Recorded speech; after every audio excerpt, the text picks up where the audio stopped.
기독교 대한감리회가 제37회 총회 감독선거 후보 기호 추첨을 마치고 본격적인 선거전에 돌입했습니다.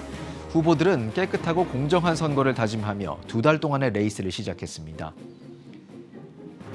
대한예수교장로회 통합총회도 제111회 총회를 앞두고 부총회장 선거 기호 추첨을 마쳤습니다. 후보자들을 잠시 후에 소개해드립니다. 급변하는 세계 선교 환경 속에서 미전도 종족 선교의 새로운 패러다임을 모색하는 2025 KMQ 포럼이 열렸습니다. 전통적인 방식에서 벗어나 선교지의 상황에 맞춘 이원화 전략과 일상 속 관계 중심의 접근이 새롭게 강조됐습니다. 그림을 잘 그리는 재능이 있어도 장애 예술인들에게는 이를 직업으로 이어가기까지 여전히 높은 장벽이 있습니다. 이런 발달장애 예술인들의 재능을 일자리로 잇는 현장을 취재했습니다. 시청자 여러분 안녕하십니까? 7월 22일 CTS 뉴스입니다. 기독교 대한감리회 제37회 총회 감독선거 후보가 최종 확정되면서 선거에 쓰일 후보들의 기호도 결정됐습니다. 후보들은 공명선거를 다짐하며 본격적인 선거운동에 돌입했습니다. 김인혜 기자의 보도입니다. 기독교 대한감리회 제37회 총회 감독선거 후보가 21명으로 최종 확정됐습니다. 선거관리위원회는 후보들이 제출한 서류와 자격심사를 진행한 결과 12개 연회 21명 모두 통과했다고 밝혔습니다. 여러분 여기까지 오셨는데 진짜 이제 시작한다 생각하시고 정말 공명한 선거, 공정한 선거, 깨끗한 선거로 함께 나가주셨으면 감사하겠습니다. 이어 연회별 감독선거 출마자들에 대한 기호 추첨이 진행됐습니다. 단독 입후보한 서울남연회 김환권 목사와 중부연회 박동찬 목사, 충북연회 김광일 목사, 미주특별연회 남강식 목사는 모두 기호 1번을 부여받았습니다. 서울연회는 기호 1번의 손철삼 목사, 기호 2번의 최우성 목사가 확정됐습니다. 경기연회는 부경환 목사가 기호 1번, 이미루 목사가 기호 2번을, 중앙연회는 정학진 목사가 기호 1번, 장학봉 목사가 기호 2번을 선택했습니다. 동부연회는 손학균 목사가 기호 1번, 곽영준 목사가 기호 2번을, 남부연회는 전석범 목사가 기호 1번, 양진수 목사가 기호 2번을 각각 뽑았습니다. 충청연회는 이성수 목사가 기호 1번, 정무동 목사가 기호 2번이 됐으며 호남연회는 최호권 목사가 기호 1번, 이길수 목사가 기호 2번으로 결정됐습니다. 가장 많은 후보가 맞붙는 삼남연회는 이성우 목사가 기호 1번, 김복돌 목사가 기호 2번, 이원목 목사가 기호 3번을 받았습니다. 특별히 기호 추첨 현장에는 김정석 감독회장이 찾아 후보자들을 격려했습니다. 여러분의 뜨거운 하나님 사랑의 마음, 또 교회 사랑의 마음, 또 특별히 감리교회를 사랑하는 마음이 아무쪼록 아름다운 열매를 맺어서 우리 감리교회가 더 아주 성숙해지고 또 하나님 나라를 세워가는 데 쓰임받는 귀한 기회가 됐으면 좋겠습니다. 이 자리에서 후보들은 깨끗하고 공정한 선거를 약속하는 클린 서약서에 서명하고 본격적인 선거운동에 들어갔습니다. CTS 뉴스 김인혜입니다. 대한예수교장로회 통합총회의 미래를 이끌어갈 제111회 부총회장 선거가 본격적인 막을 올렸습니다. 목사 부총회장 후보는 3파전이 예고됐고 장로 부총회장은 단독 후보가 이름을 올렸습니다. 이현지 기자가 전합니다. 예장통합총회 선거관리위원회가 제111회 부총회장 후보 등록과 기호 추첨을 마무리하며 본격적인 선거 레이스의 시작을 알렸습니다. 이번 선거에서 목사 부총회장 선거는 경선으로 치룹니다. 기호 추첨 결과 기호 1번의 충청노회 서원경교회 황순환 목사, 기호 2번 강원노회 춘천동부교회 김한호 목사, 3번 평북노회 세상의 빛교회 전세광 목사가 각각 입후보에 접전을 예고했습니다. 장로 부총회장 선거에는 영등포노회 시온성교회 박기상 장로의 신청서를 접수했습니다. 이번 선거의 최대 분수령은 오는 8월 4일부터 4차례에 걸쳐 열리는 권역별 정견 발표회입니다. 올해는 사전 질문지 없이 권역별 주제어만 주어지는 토론회 방식이 새롭게 도입돼 후보들의 실질적인 역량이 철저히 검증될 예정입니다. 선관위는 불법 선거운동 적발 시 후보 등록 취소 등 강력한 제재를 예고했습니다.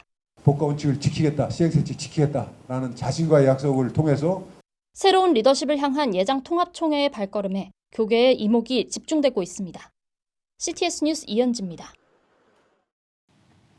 한국교회의 선교 역량이 세계적인 수준으로 성장했지만 글로벌 환경 변화에 따른 선교 패러다임 전환이 시급한 시점입니다. 이런 가운데 변화하는 세계와 미전도 종족 선교를 주제로 2025 KMQ 포럼이 열렸는데요.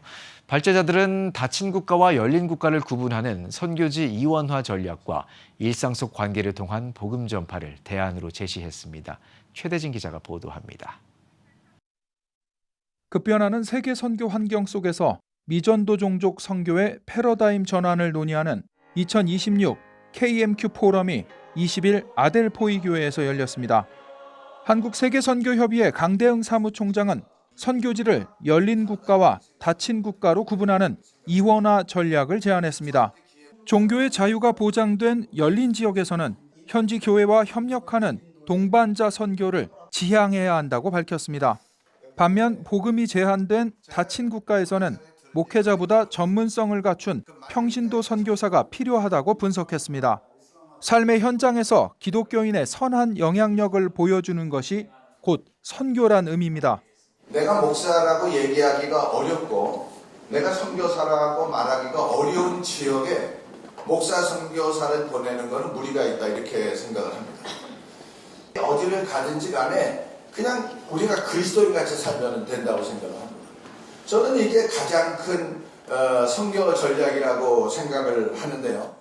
이날 포럼 개요를 설명한 성남용 한국 KMQ 편집인은 초대교회가 로마인들에게 복음의 가치를 증명한 것처럼 현대 선교도 이슬람과 힌두교인들에게 말씀으로 진리를 변증해야 한다고 강조했습니다. 구성모 알파인대학교 총장은 물리적, 문화적, 관계적 접근성 지표를 바탕으로 복음 비접촉 집단이란 확장된 개념을 제시했습니다. 이 밖에도 세계 미전도 종족 다수를 차지하는 구전 문화권 사람들을 위해 이야기 형태의 복음 전파 제안과 이슬람권의 자생교회 개척운동 현황을 소개하며 세계교회의 협력을 촉구했습니다. 앞서 개회에서 설교를 전한 아델포이 교회 임동현 목사는 미전도 종족에게 물리적이고 영적으로 더 가까이 다가가는 교회가 돼야 한다고 강조했습니다. 하나님께 가까이 가야 되는데 그러한 기회조차도 얻지 못한 채 영원한 생명에서 배제되어가는 그 영혼들을 향한 하나님의 안타까운 눈물이 담긴 본질적인 문제라는 것이죠. 오늘날 하나님께서는 선교의 지형을 바꾸시며 우리 곁으로 미전도 종족을 더욱 가까이 보내고 계십니다. 이번 포럼은 한국교회가 지리적 경계를 넘어 일상과 관계 속에서 복음을 전하는 선교적 사명을 재확인하는 계기가 됐습니다. CTS 뉴스 최대진입니다. 그림을 잘 그리는 재능이 있어도 직업으로 이어지기까지는 장벽이 있습니다. 장애 예술인들에게는 작품을 발표할 기회는 물론 안정적인 일자리를 얻는 일도 쉽지 않은 현실인데요. 이런 가운데 발달장애 예술인들을 발굴하고 교육해 실제 고용으로 연결하는 모델이 민간을 넘어 공공기관으로까지 확산하고 있습니다. 박주성 기자의 보도입니다. 푸른 바닷속 풍경이 펼쳐집니다. 마치 듀공을 감싸기라도 하듯 거북이와 해파리, 각종 해양 생물들이 다채로운 색으로 한데 어우러집니다. 바다를 수놓은 이들은 그 어느 하나도 사라져선 안 될 소중한 존재입니다. 멸종 위기에 처해지고 위험에 처하자 다른 동물들이 외롭지 않게 협력하고 위로해주는 마음을 담고 있습니다. 그 모습을 본 시민들을 동물이 소중함을 깨우치기 위해서 그린 겁니다. 발달장애를 가진 김민석 씨는 KS 한국고용정보에 소속된 정식 미술작가입니다. 미랄복지재단과 KS 한국고용정보가 마련한 전시회. 김민석 작가를 비롯한 발달장애인 미술작가 10명이 저마다의 작품을 선보였습니다. 이들의 작품 뒤에는 복지기관과 기업이 함께 만든 고용 모델이 있습니다. 미랄복지재단이 재능 있는 작가를 발굴하고 교육하면 KS 한국고용정보가 이들을 정식 고용해 안정적인 창작 환경을 지원하는 방식입니다. 고용연계 사업을 시작한 이유 중에 가장 큰 이유는 확신입니다. 이제 이 작가들도 세계로 나아갈 수 있고 실제로 기업들이 이제 이들의 작품을 되게 가치 있는 작품으로 봐주기 시작했고 또 예술가로서 봐주기 시작했습니다. 미랄복지재단 문화예술센터 내 미술사업 참가자는 지금까지 411명. 이 가운데 162명이 성인 미술작가 발굴 양성 과정을 거쳤습니다. 협력기업도 약 150곳으로 늘었습니다. 최근에는 공공기관인 코이카에도 10명이 고용 연계되며 장애예술인 지원이 교육과 전시를 넘어 지속가능한 일자리로 이어지고 있습니다. 스스로가 청년들로서 자립할 수 있는 그런 모델로 정착되면 어떨까 생각을 해봅니다. 자립하는 정도를 넘어서 또 다른 장애인들에게 혜택을 줄 수 있는 사람으로 성장할 수 있었으면 좋겠다. 그게 저희 비전이고요. 고용은 작가들의 일상에도 변화를 가져왔습니다. 자신의 작품을 소개하고 예술가로 인정받는 경험은 세상과 소통하는 자신감으로 이어지고 있습니다. 김민석 작가의 꿈은 동물을 주제로 한 애니메이션 작가가 되는 겁니다. 나중에 3D를 구현해서 애니메이션 작가가 돼서 나만의 독창성을 재현하고 또한 동물들도 애니메이션과 같은 그림을 보면서 잊지 못한 가족들을 꿈에도 현실에도 만날 수 있게 치유하는 그림을 그리겠습니다. 재능을 발견하는 데서 끝나지 않고 자립의 기회로 이어가는 것. 발달장애인 예술가들의 꿈은 오늘도 저마다의 자리에서 꽃피우고 있습니다. CTS 뉴스 박주성입니다. 매달 점심에 예배를 드려온 청와대 개신교 신우회가 처음으로 기도의 밤 행사를 개최했습니다. 국가와 청와대, 가정을 위해 마련된 이번 기도회는 청신회 간사인 정대진 통일정책비서관의 인도로 시작했으며 장하은 기타리스트가 특송을 선보였습니다. 설교를 맡은 한국대학생선교회 박성민 대표는 마음과 기도를 온전히 하나님께 돌린 다니엘이 어떤 상황에서도 흔들리지 않는 실력과 신뢰를 갖췄다며 믿는 자들은 삶을 통해 궁극적으로 하나님의 살아계심을 드러내야 한다고 강조했습니다. 무엇을 하든지 간에 마음을 다하여 하나님께 하듯 하고 사람에게 하듯 하지 말라라고 하는 것입니다. 어떤 직책을 하든 간에 상관이 없습니다. 우리 믿는 사람들은 그런 면에서 달라야 된다. 기도회 이후 참석한 50여 명의 청신회는 친교 리셉션을 가지며 서로 격려하는 시간을 가졌습니다. 기존 청신회 부회장이었던 김상호 전 국가위기관리센터장이 제2함대 사령관으로 취임함에 따라 이동현 문화체육비서관이 후임 부회장으로 임명됐습니다. 외교부가 미국과 이란 간 군사적 충돌 격화로 미 대사관 등 관련 시설에 대한 테러 공격 가능성이 커짐에 따라 전 세계 어디서든 해당 시설 및 행사장 방문을 각별히 주의할 것을 당부했다고 한국위기관리재단이 전했습니다. 재단 긴급 성명에 따르면 외교부는 아랍에미리트 내 미국계 대학, 요르단 군사시설, 오만의 항만 및 정유시설 등 인근에 대한 접근을 철저히 자제하고 공습 경보 시 즉시 대피할 수 있도록 실외 활동을 줄여야 한다고 밝혔습니다. 또 요르단 자르카시 동편 경계선과 오만 일부 지역 등에는 여행경보 3단계인 출국 권고 및 철수 권고가 발령 중인 만큼 해당 지역에 체류 중인 국민은 출국을 권고한다고 덧붙였습니다. 한국장로교총연합회 여성목회자협의회가 인권의 이해란 주제로 제3회 정기 세미나를 21일 한국기독교회관에서 개최했습니다. 세미나에서 국민대학교 정보와 법연구소 장선미 박사는 국가를 대상으로 주장할 수 있는 권리로서의 인권뿐 아니라 타인과의 관계 속에서 실현되는 인권의 개념에 대해 폭넓게 설명했습니다. 특히 장 박사는 실질적인 인간의 존엄성 보장을 위해 헌법재판소의 역할과 더불어 변화하는 시대상을 반영한 끊임없는 사회적 합의와 세밀한 입법적 노력이 필수적이라고 강조했습니다. 또 한장총 여목협 김영숙 대표회장은 급변하는 시대 속에서 다음 세대를 바르게 이해하고 품어내는 것이 한국교회의 시급한 과제라며 세미나 취지를 설명했습니다. 앞서 드린 예배에서 한장총 이선 대표회장은 내 이웃을 내 몸과 같이 사랑하는 그리스도인의 신앙이 이루어질 때 비로소 인권이 완성될 수 있다고 설교했습니다. 영등포 산업선교회가 8시간 노동 쟁취 기념탑 제막식을 열었습니다. 선교회는 1979년 당시 하루 12에서 18시간의 열악한 맞교대 노동 환경에 맞서 8시간 노동제 도입을 이끌어낸 해태제과 여성 노동자들의 투쟁을 지원한 바 있으며 이번 제막식에는 70년대 당시 활동했던 여성 노동자들과 선교회 관계자 등 100여 명이 참석했습니다. 기념탑은 나규환 작가가 숨 돌리게 춤추게라는 주제로 제작했습니다. 맨발의 여성이 웃는 얼굴로 춤을 추는 모습을 형상화했습니다. 주최 측은 준법 투쟁 47년 만에 건립된 이 기념탑이 온갖 회유와 억압 속에서도 노예 노동의 굴레를 벗고 위대한 승리를 쟁취해낸 여성 노동자들의 헌신과 기쁨을 형상화했다고 밝혔습니다. 여러분은 지금 CTS 뉴스를 시청하고 계십니다.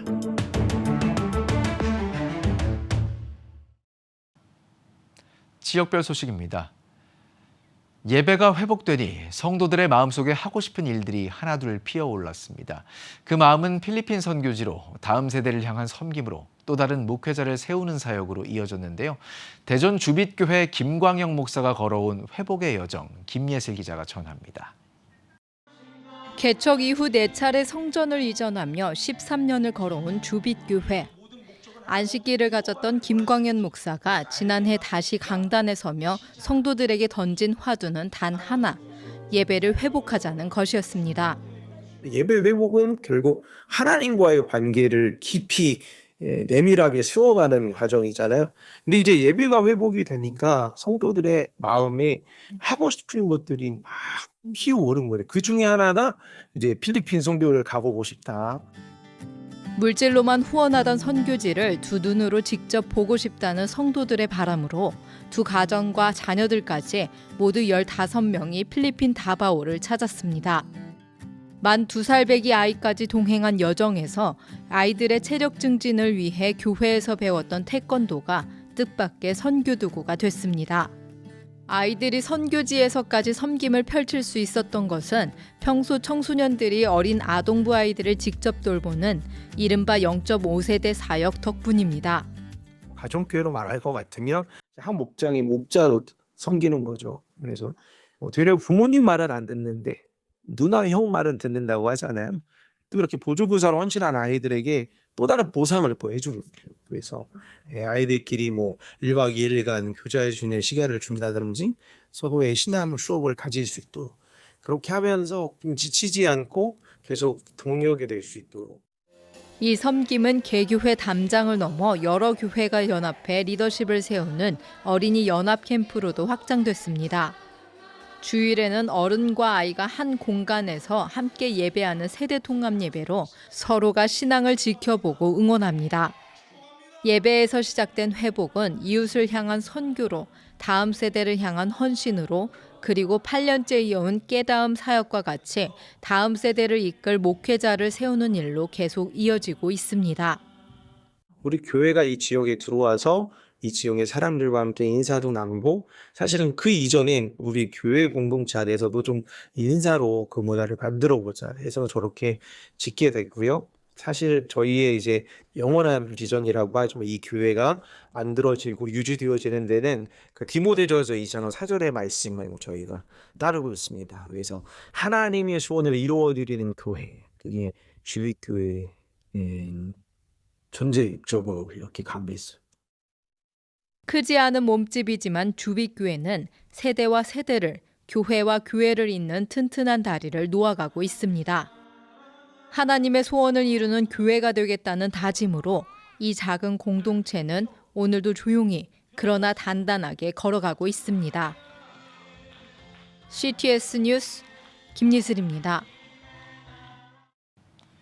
터치전도 코리아가 21일 익산시 이리 한빛교회에서 제23회 터치전도 1일 실행 정착 양육 교육을 개최했습니다. 강사로 나선 전주 샘물교회 서화평 목사는 결단보다 중요한 것은 실제적인 전도 실행이라며 상위 20%의 헌신된 성도들이 열정을 회복할 때 교회 전체가 변화될 수 있다고 강조했습니다. 이번 터치전도 교육은 전도와 양육 등 다양한 실천 분야에서 진행돼 참가자들의 큰 관심을 이끌었습니다. 진천중앙교회가 19일 어린이 뮤지컬 히즈쇼 드림스타를 개최했습니다. 히즈쇼 드림스타는 요셉의 이야기를 통해 나는 하나님의 꿈이라는 메시지를 전하는 뮤지컬로 이날 어린이와 가족 350여 명이 공연을 관람했습니다. 사전 행사에선 성경 VR과 페이스 페인팅, 마술 풍선 등 다양한 체험 부스를 운영해 아이들에게 오감으로 성경을 체험하는 경험을 제공했습니다. 마산 영광교회는 설립 75주년을 맞아 전교인 수련회를 개최했습니다. 수련회 마지막 날 예배에서 부산 침례교회 김종성 목사는 하나님께서 맡기신 사명을 끝까지 감당할 때 하나님 나라가 확장된다며 부흥을 위해서는 늘 성령 충만과 말씀 충만함 속에 머물자고 설교했습니다. 여름 이 시기에 예전에는 나가서 수련회를 했지만 유명한 강사분들을 초청해서 이렇게 수련회를 합니다. 그 수련회를 통해서 다시 한번 영적인 충전을 하고 또 복음 전도에 열심을 가지려고 합니다. 이어 참석자들은 선포된 말씀을 듣고 다 함께 합심해 뜨겁게 기도하는 시간을 가졌습니다. 이번 수련회는 4일 동안 이어졌으며 마산 영광교회는 매년 전교인 수련회를 이어오고 있습니다. 대구 푸른초장교회가 설립 30주년을 기념해 은혜의 여정에 감사하며 주일 예배를 드렸습니다. 이날 예배에서 푸른초장교회 임종구 목사는 신앙과 우정이란 제목의 설교를 전했습니다. 이어 모든 성도가 작성한 성경 필사본 봉헌과 25년간 헌신한 재직 성도들에게 공로상을 수여했습니다. 이어 민족복음화와 세계복음화를 향한 교회의 새로운 사명을 다짐하며 앞으로 나아갈 30년 비전을 선포했습니다. 하나님께서 우리 교회를 포기하지 않으시고 오늘까지 인도해 주신 거 너무 감사하고 이제 앞으로 달려갈 30년은 가정복음화, 특별히 전 세계 유일한 분단 국가인 우리 대한민국이 진짜 복음화되는 민족복음화, 그리고 전 세계 복음을 전하는 세계복음화, 복음화를 위해서 달려갈 수 있도록 노력하겠습니다. 지금 한국교회는 복음의 능력이 필요합니다. 하나님 앞에서 자신을 돌아보는 회개 용서운동, 성령의 임재를 간절히 구하는 기도 성령운동, 오직 말씀과 기도로 다시 일어서야 합니다. 한국교회가 복음의 능력을 회복할 때 나라와 민족을 살리고 다음 세대가 믿음으로 바로 설 것입니다. 예수 그리스도의 생명의 복음으로 하나 되는 한국교회. 개혁주의 생명신학이 예수 생명의 마중물이 되겠습니다. 이 캠페인은 기독교대학의 글로벌 리더 백석대학교와 백석총회가 함께합니다. CTS 뉴스 오늘 순서 여기까지입니다. 시청해주신 여러분 고맙습니다.